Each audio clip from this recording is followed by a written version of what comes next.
Life in a world that keeps changing. Think that it's progress you're making. Copy and paste pretty faces all the time. Pictures so perfect we play. Hello, everyone. Welcome to Anointed Lady TV, the home of news and politics.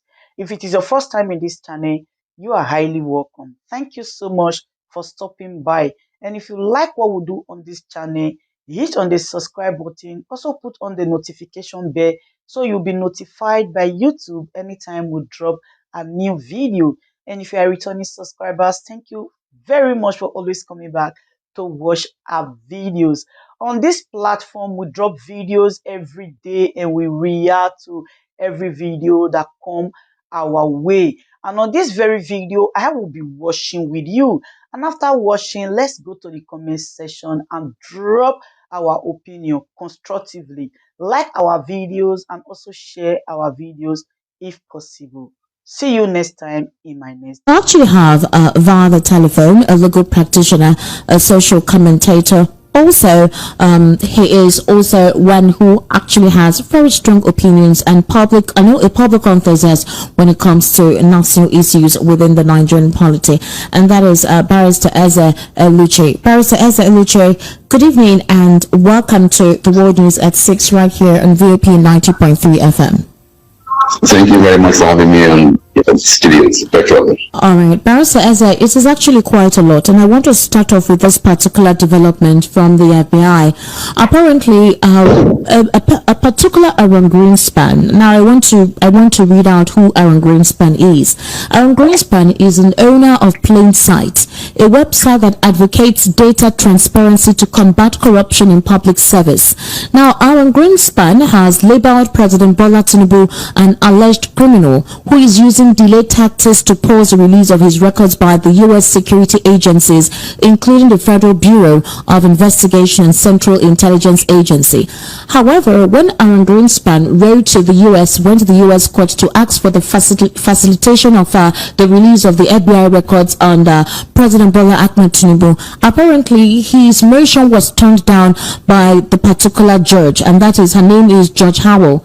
In her decision, she said that Greenspan did not adequately justify his request for an urgent hearing on his motion for expedited release of records, especially against the need to protect Tinubu's interests. And she said that this particular plaintiff, who has not shown any representation whatsoever for his interests as to wanting that particular record of the president released to the public, and has not disclosed to them why he is interested in the president's academic record being unmarked. That's one major reason that they actually turned down that particular motion from Aaron Greenspan.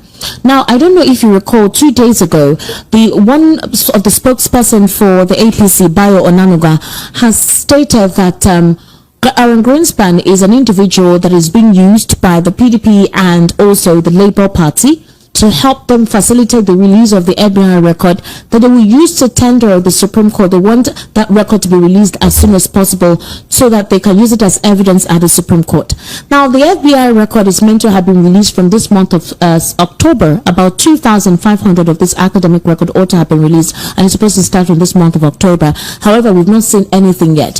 Now, on 2 or 3 different occasions, the president has written to the United States and written to the FBI to stall the release of his academic record or whatever record it is that the FBI has against him. And critics have asked questions: why is the president so vehement on not wanting his record to be released? Now, the NADECO themselves organized a press conference yesterday while that particular Supreme Court hearing to tender the fresh appeal of evidence from the PDP to the Supreme Court was being held.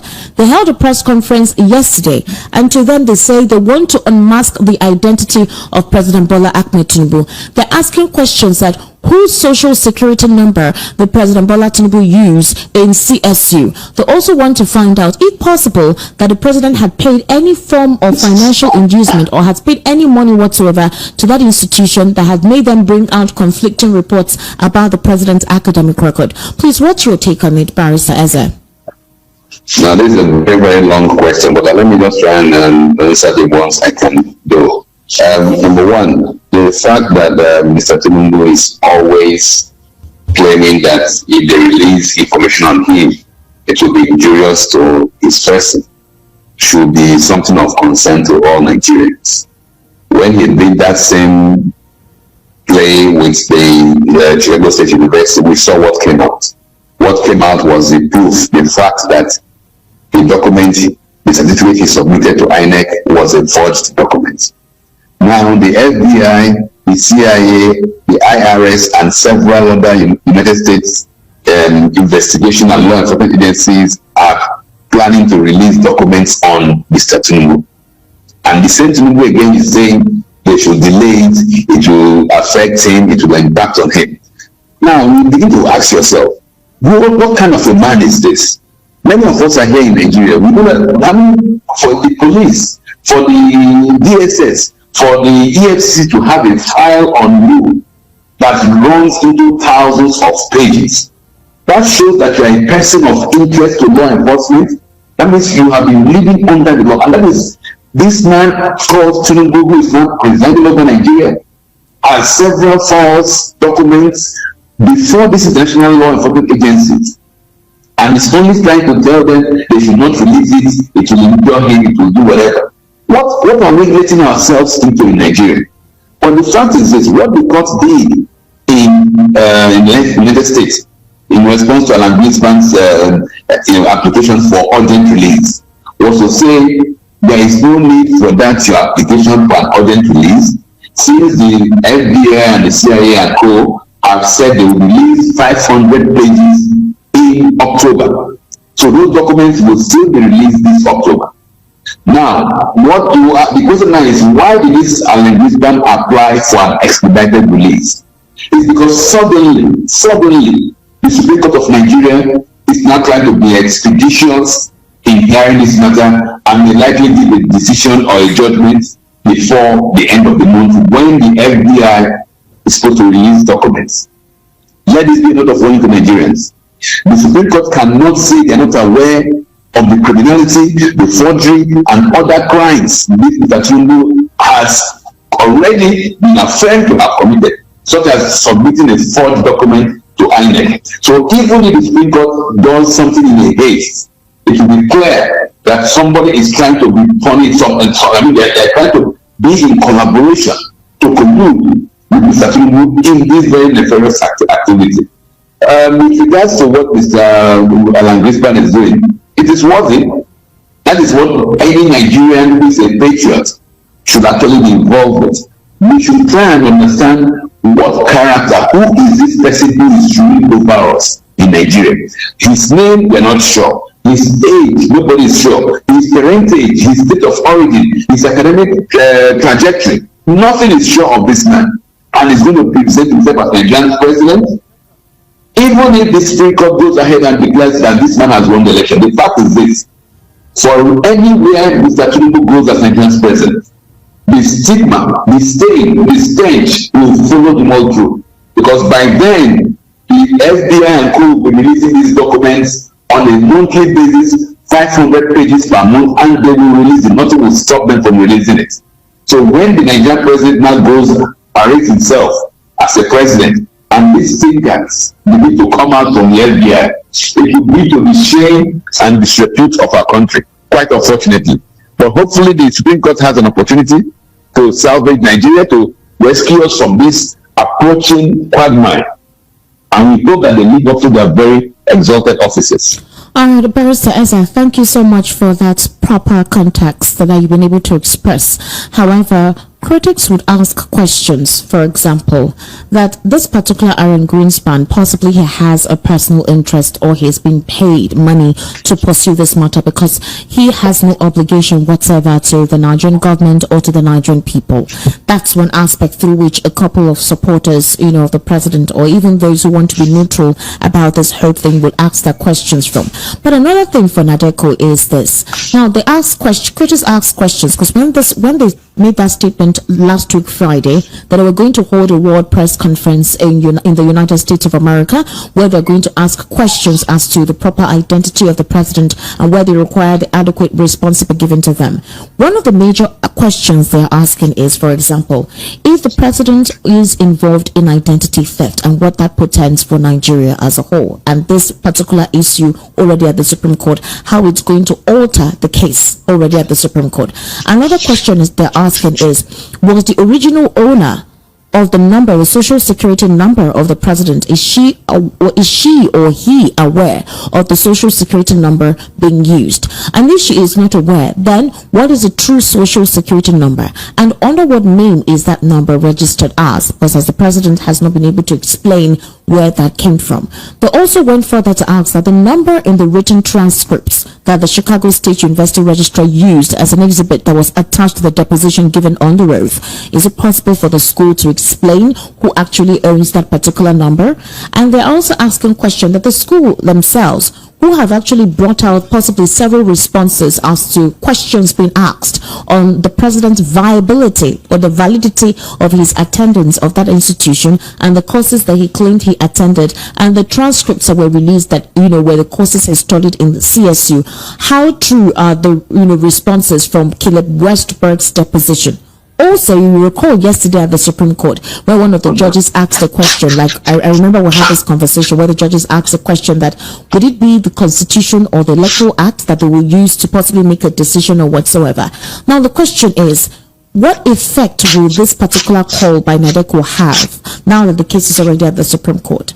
The president has not paid any attention whatsoever to what, the opposition political party has been saying concerning this particular record. But the president has remained astute and confident that the result from the Supreme Court will literally favor him. What's your take on that? Well, regarding the interest of Mr. Langrispan or whosoever in trying to bring out facts, it is insulting for Nigerians to say he's being paid or whatever.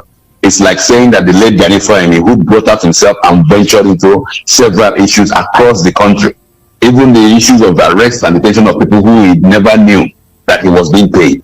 The thing is that, unlike most people, there are some people who will stick out their neck for truth and justice anywhere in the world. So if we have such people, we need to respect them and not to begin to cast aspersions. Regarding the various, so I don't think there's nothing wrong with what Mr. Langrispan is doing.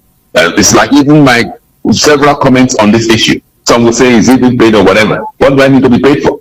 To speak out the truth? To stand for the justice and truthfulness? No.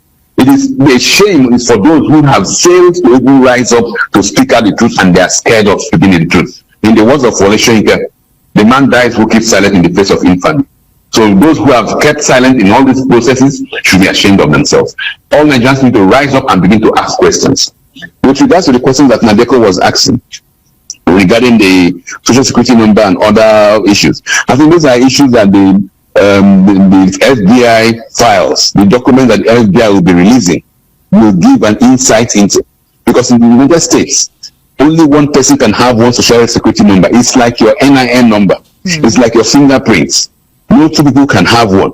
So clearly, when these documents begin to be released by the FBI, if there are any issues with the social security number, those things will be addressed. Perhaps that is why the Supreme Court even wants to hasten up and fasten this process.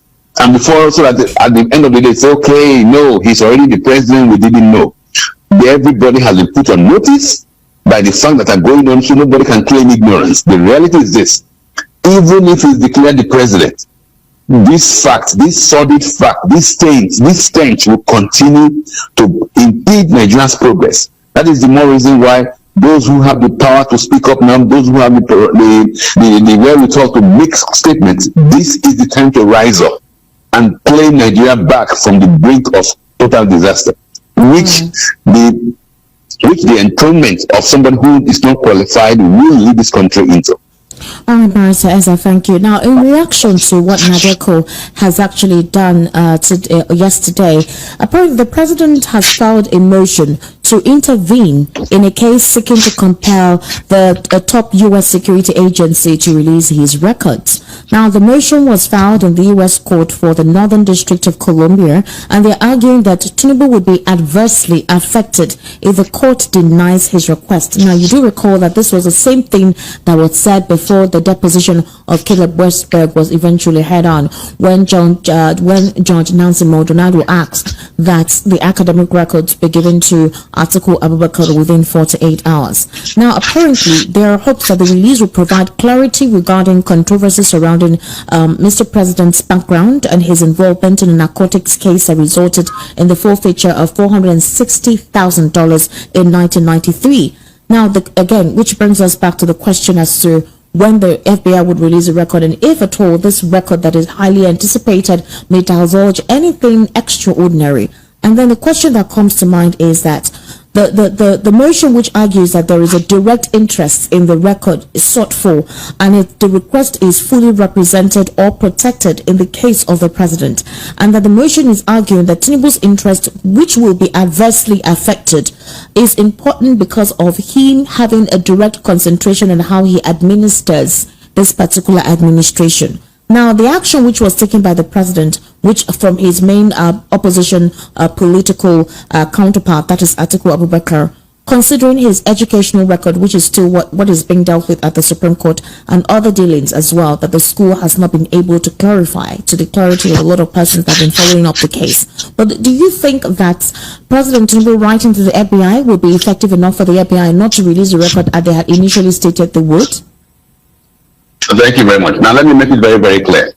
The issue that Mr. Tinubu submitted as fake, a forged document to INEC has been cleared fully by virtue of the deposition of the Chicago State University, which stated that they didn't know about that certificate, about that document that was submitted. So the issues being raised when the Supreme Court Justice asked that question, that there are two conflicting letters, is a falsehood. There are no two conflicting letters. The letter written by an individual cannot be compared with a deposition written by an institution on the same issue. It's like comparing an oral claim of paternity to a DNA test of paternity. You cannot say that there are two conflicting issues. When somebody has just said orally, I am the father, and the other person has brought out a DNA test results that I am the father. So it is wrong to say that there is still a confusion. There is no confusion whatsoever. A forged document was submitted, and that is the fact. Now, with regards to the letter that Tinubu has asked the FBI to delay, it's basically a waste of time. You see, when you see him patrolling the streets of Nigeria as president, as if nothing is happening, as if he's not worried, it costs a lot of money to retain those lawyers in the United States. And I'm sure every day he gets to have a feedback, but he has to continue to maintain that semblance of carelessness, of carefree, as if he's not worried. If he's not worried, why is he writing those letters? Why is he having lawyers representing in Chicago, in DC? Why is he that bothered? But the fact is, whether he writes those letters or not, if the FBI have committed to release 2,000, if our court systems wants to go ahead and allow this man to be the president, that is their own pot of tea. It's not of the concern of the United States that you choose to produce such a person as your president. And then of the consequences, there have been international ramifications, there are the issues of indirect investments coming in and meeting with somebody who is morally tainted and legally tainted. So that it's up to the evidence. The US have done their best by saying they will release those documents. The US has also done their best by proving to us that the document Tinubu submitted to INEC document. So if our system now accepts such a character, good. Well, ladies and gentlemen, good day, my brothers and sisters, my mummies and my daddies over there. Is your sister again, your doctor, your friend, your girl, Anointed Lady TV. Please, if today is your first time of coming across my YouTube channel, please do subscribe for me. Subscribe and turn on the notification bell. So each time I upload any video, you will be notified. So in this my channel, I will be bringing up many things to you in which you will benefit from it. I do talk show, I do news, anything you want to talk about, I am into it. Please subscribe and turn on the notification bell. So each time I upload any video or each time I'm on live on YouTube, you will be notified. Thank you very much for always being there for me. Please do subscribe for me, and as you do so, God will richly bless you and meet your heart desire. Thank you very much. I love you all. Yes, so my people, as I tell una say I go come back, I don't come back. Una welcome back. As una see that video, una watch, how una see am. I want una leave una comment for the comment section there. Una tell me how una see the matter, whether e good or e bad. If e good, make una let me know. If e still bad, make una still let me know. I need to bring and come give una wey be my people wey dey here. Make una follow me shook mouth put whether e dey good or e dey bad. So if e dey right, una still leave una comment below. If e dey bad, una still leave una comment below. Una remember say everybody gets freedom of speech. Okay, all right. Thank you very much. So if you dey watch me, you never subscribe, my brother, sister, I beg you in the name of God, make you hit that red button and turn on the notification bell. So each time I upload any video, you will get notification and you will constantly watch me. Thank you very much. See you again in my other video. I love you all. Bye bye.